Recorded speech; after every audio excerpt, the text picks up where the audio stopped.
Yes, muna Uganda yonna gy'oli kimanye nti kikakasiddwa nti omukulu CDF Muhoozi Kainerugaba yalina omukomi wa His Excellency Robert Kyagulanyi Ssentamu ono ayitibwa Eddie Mutwe oba Ssebuufu Eddie.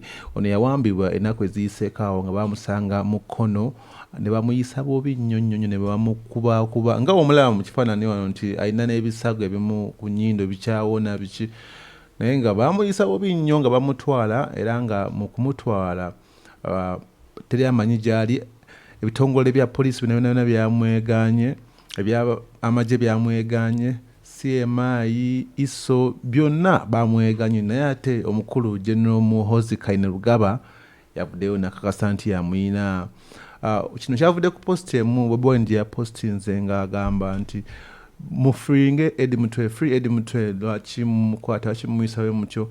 Naye ate n'avaayo n'abagamba nti gyali omusajja ali eyo ayiga Runyankore. Era n'avaayo n'ayongerako n'okugamba mbu ate ali smart nnyo nnaku zino, he's looking smart. Buli ku makya before breakfast alina okuyiga Olunyankore. Naye nga breakfast ategeeza ki? Nti bamuyisa bubi kuba otunulira kafaananyi kano ke baggyeyo. Kana kafaananyi by the way omukulu yennyini yava kapostinga wano tewannayita wadde essaawa nnamba nga tannakapostinga. Naye akapostinze ng'abalaga nti kakasa nti yamulina ali mu custody kuba yagambye mu post ng'agamba nti he's in his basement, nti ali wansi mu nnyumba ye. Omanyi kati ennyumba zino ez'abagagga zibaako ne wansi gye bayita basement. Nga walaba nti Amini yalina underground tunnel ye gye yali atunyunyiza abantu nga bayisa bubi. Kati omukulu CDF Gen.Muhoozi Kainerugaba yavuddeyo n'agamba nti omusajja ono oba omwami oba comrade munaffe Eddie Mutwe ali mu basement ye era ng'ali eyo apoocha amuyisa bubi. Naye nga bw'olengera bannange abazze bamu replyinga wano ku post eno bakyaliibe tugamba naye bannange lwaki abantu balina ettima weriti gye bali abali mu kuseka agamba why is he crying, but that's great hotel for him, gain more knowledge there. Imagine muntu Munnayuganda kikaki kwega mulimu n'abamu bamubuuza mbu kati akozere ki, akoze ki? Kuba kati gayi talina kyakoze. Bigambo byonna byabadde azayogera online sibadde bya bulimba kubanga olunaku lwaleero oba abadde ki, naye atabuse atadde mu posti z'okumukumu ng'agamba simanya is our fight still on. Yeetegeka mbu ayagala kujja kuba yabuzize yagambye Bobi Wine nti you are next. Kegamba waliya ne bama bamuzzemu ne bamugamba naye kati gwe naye lwaki Bobi Wine omutya, is he your nightmare kubanga buli kiseera kabobi. Naye ate otuuka okulumba kabobi ate olumbamu bakuumi be, lwaki omutya? N'okubalumba tosobola kujja n'omulumba gwe nga gwe cause kikakasa nti Eddie Mutwe nga yakuyimiriddemu munnange. Ekikonde kiyinza okuseka oba oyinza obutamalaako naye ate n'osindika abasajja abakwata mundu ne bamuyisa bubi ne bamucunya nga bwe mulabye bannange nti ebintu si birungi wadde n'akamu. Kati era wano ku X wano mu Uganda olabira ddala nti Bobby yali mu kutrendinga. Lwaki? Olw'ebikolwa bino ebizze bikolebwa. Uno ne His Excellency Bobi Wine yapostinze ngagamba nti Museveni's son confirms that our brother Eddie Mutwe is being detained in his basement learning Runyankore. Time will tell. Wali tewanayita banga ddene na releasing ekifaananyi kye. Ekyo ekifaananyi kye mulaba nga Eddie Mutwe bambi bamusazeeko ekirevu. Tomanyi bbanga lyakuliza kirevu ekyo. Era nga n'akafaananyi kano kakulaga nti emabega olabayo tiles nti ali mu kanaabiro banduza bagenda muyira mazzi bamaze bannange kubanga olabira ddala nti tayambadde nangoye okusobola okuli awo okuswaza Abannayuganda. Naye ng'obuyinza oba obujja wagwe ng'omuntu okubanga osobola okucunya muntu munno n'omuyisa mu mbeera bweti.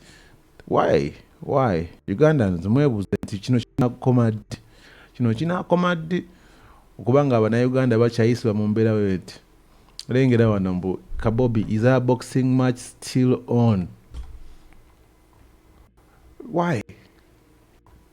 Naye nga munaffe comrade munaffe yembeera gyayitamu bamuyisiza bubi nnyo era nga ekitundu kye bamugjamu bakiyita Kiwango village e Mukono aba SFC bali bambadde uniform nga wajjidde mu drone ne bamukima ne bamuyisa bubi ne bamukubakuba ne bamutwala kwegamba abaaliwo ku scene bagamba nti waliwo ekivubuka kino oba ekisajja kino kibayita Muhumuza. Muhumuza ono atera otambulira ku His Excellency Bobi Wine ku kitebe tavaawo ewuwe waka wa parkinga buli wamu wabaalinya naye alina okulinnya Kagere. Ono yajja atowa order nga bakwata omu ku bakuumi ba His Excellency Bobi Wine. Era right now wetwogerera Smart wa Bobi ali munda, General Gaddafi ali munda, Akirawo Kivumbi ali munda, n'abalala bonna bemuze muwulira bonna bali munda. Naye Munnayuganda gwe weebuuze leero awe bali munda enkya ali baani? Ayinza okuba mutabani wo, ayinza okuba muganda wo, ayinza okuba bbaawo, yenna gw'ayinza okuba toyinza mmanya, but it's only one thing nti tulina okwekwatakwata tulwanire wamu nga Bannayuganda tuggyewo embeera bweti, because ekikolwa nga kino n'oyisa omuntu bwoti ebitongole bya poliisi ebyamagye byonna bimweganye naye ate gwe n'ovaayo n'okakasa nti nze mulina he's looking smart, mumusazeeko ebirevu bimukubyekubye kati wuuyo olaga n'omuteeka ne mu bifaananyi olage nti no ali smart, okukakasa ddala nti osobola okukola ky'osobola okukola. Naye nga why? Kubanga ekituufu kyo kiraga nti amaanyi galina, gwakulira Defence Force mu Uganda, kitaawo ye president w'eggwanga, maama wo ye Minister of Education, abakoobo kwegamba whole family yeri mu system. Naye ate ozzeeko nekino ekyokugamba nti okwate abantu obakyunye obatulugunye. This is all for nothing because already tukimanyi, we know that you have the power. Kati why are you doing this? Obanga oyagala Bobi Wine wakitogenda n'omulumba. Boxing match, yes, it's still on. Yakugamba naminga olunaku yawo naminga ekifo, naye ne kati tukyalinda lunaku. Naye nga bino byonna nabyogerwa nti omukulu Gen.Muhoozi Kainerugaba asiiba agamba nti Bobi Wine you are next. Ebikola byonna byazaakola byakuteekamu fear, kusigamu kutya nti mutye abali mu struggle baga bannange olaba Eddie Mutwe bamuyisiza be bati. Naye wojjukira history ng'omukulu Colonel Muammar Gaddafi yalina amaanyi mangi nnyo ng'ate nga alina essente nnyingi nnyo muno mu Africa nga ndowooza teri ayinza kumweyimbamu. Naye eyamutta teyali nga Eddie Mutwe, teyina maanyi, teyali muntu walinnya, teyali wakiwago, kaali kavubuka ka myaka 2 kyokka ng'omwami ono yali afugidde emyaka 43 oba 44. Naye akavubuka ka myaka 2 ke kaamukwata ne kamwettira, kaamukuba essasi gakubise emmundu ye yennyini eya gold gye yeegulira. Kino kiraga nti bino n'obikola naye waliwo olunaku lumu lujja kutuuka ng'olina okusasulira byonna by'ozza okola.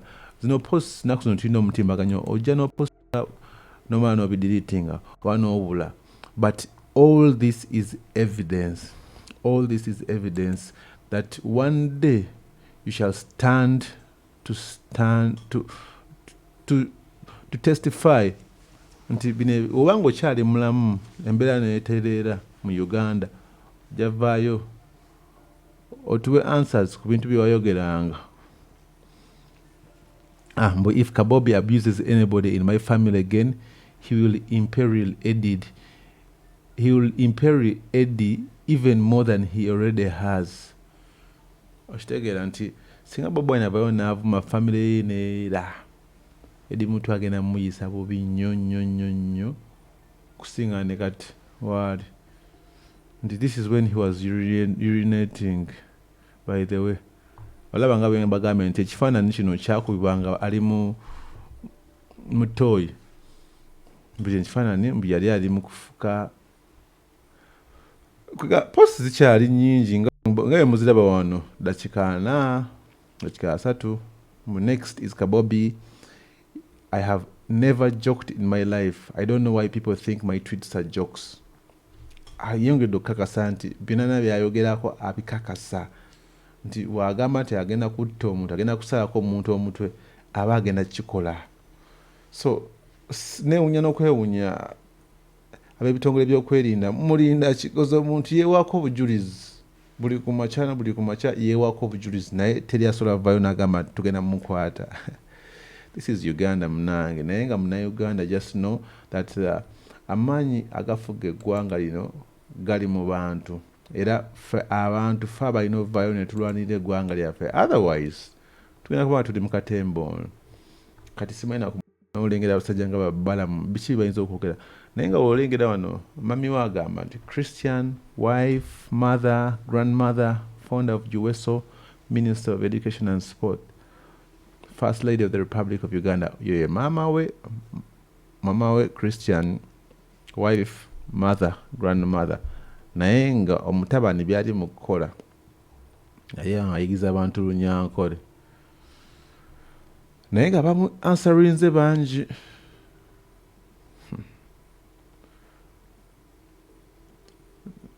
The correct Kabobi, what will you do about it? Coward.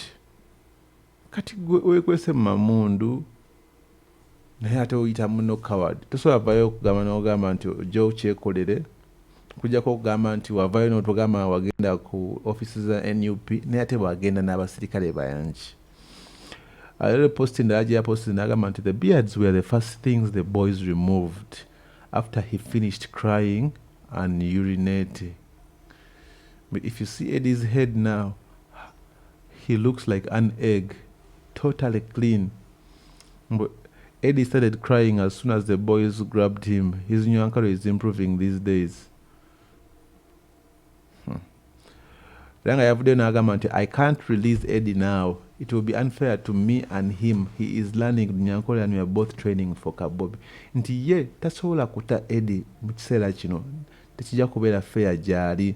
Mbula kuba ali mu kuyiga Lunyankole era bo bombi batrainingira Bobi Wine nga kikyagezako okutegeeza wano kyagezako okugamba nti kati Eddie Mutwe yafuuse punching bag ye engeri gya traininga mu kikonde kyagenda okubaako ne His Excellency Bobi Wine era Eddie Mutwe kati punching bag ye era nagamba nti Eddie kati ali smart nnyo ennaku zino abalenzi bamutuninze era ekifaananyi kya muzeeyi alina okikubya saluti buli ku makya before breakfast.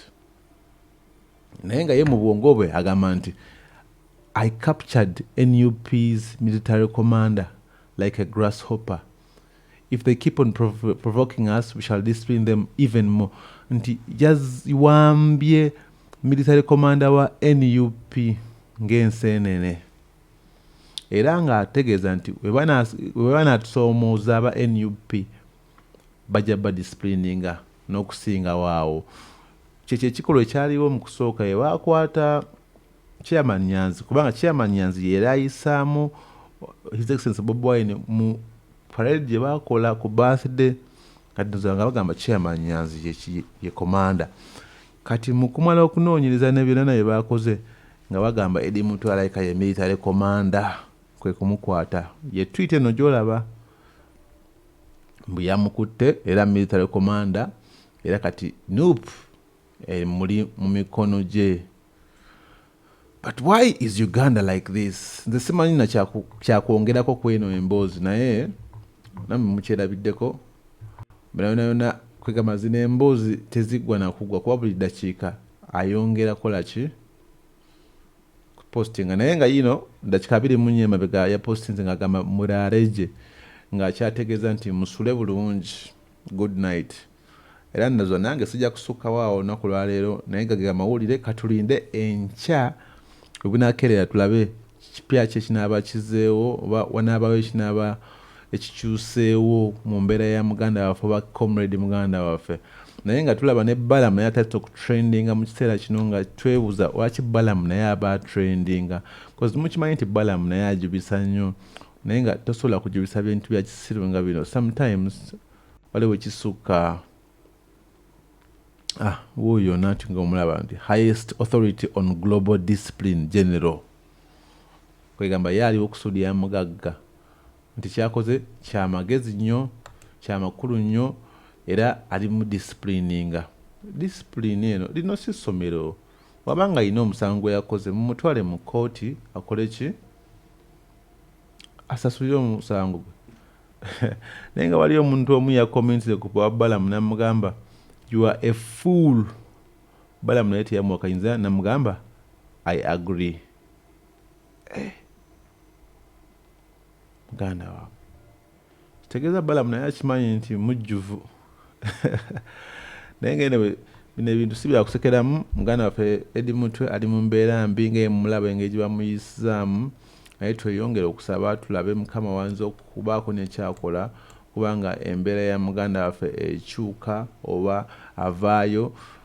Mu kiseera kino tetumanyi ddala ani agenda kutuyamba ku mbeera nga weeri, naye ate nga His Excellency Bwalina Mwasi bayogera nti amaanyi gali mu bantu. The people have the power. Kyoyita people power. Unless Uganda yona yona esituse negamba stop this nonsense, tebigenda kukoma, era bijja kuddamu, era bijja kweyongera nebyeyongera paka nga tusazeewo okukola ki? Kwerwanako. Ebyo byange kikale ku DVC, njabawa information yonna n'abeetuusewo empya. Mweraba.